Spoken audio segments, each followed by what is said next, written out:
regulations and procedures, and develop attitudes and habits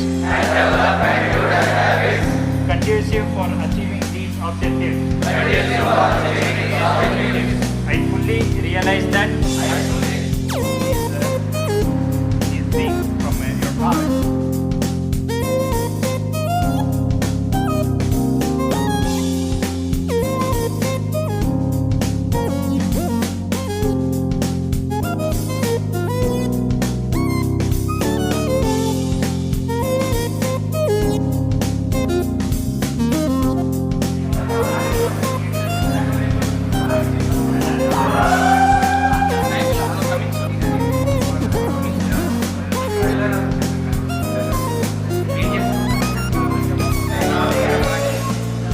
ನಾನು ಮತ್ತೆ ಇನ್ನೊಂದ್ಸತಿ ಕ್ವಶನ್ ರೈಸ್ ಮಾಡ್ತೀನಿ.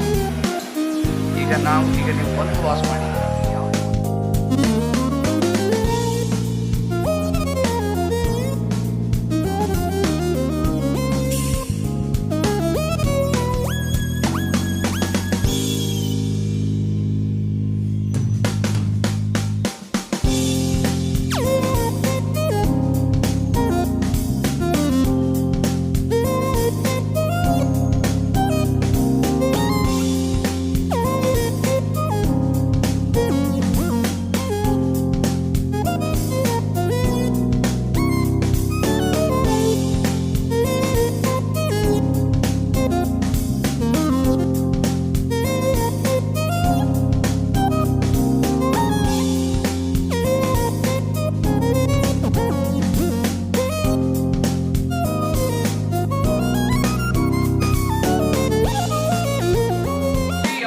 ಅಂತ ಇಲ್ಲಿ ಫ್ರೀ ಪ್ರೈಸಸ್ ಕೊಡ್ಲೇಬೇಕಂತ ಹೇಳಿದೀನಿ. ಅದರಲ್ಲಿ ಸೊ ಇಂಪಾರ್ಟೆಂಟ್ ಬೆಸ್ಟ್ ಯಾವುದು ಅಂತ ಹೇಳಿ